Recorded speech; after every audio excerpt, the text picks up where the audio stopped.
Can you feel what correct answer?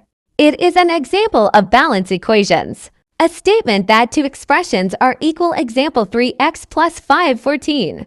Observed and understand that shows an example. 4. Why 4 from 2 6 equals 12 then 3 times 4 equals 12?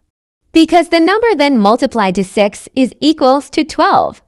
And 3 multiplied to 4 is equals to 12 also. 2 times 8 equals 16 then 4 times 4 equals 16 also. The last is 2 times 9 equals 18 and 3 times 6 equals 18.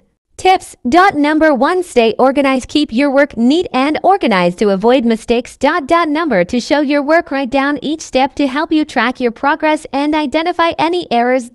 Number practice regularly. The more you practice, the better you will become at solving equations.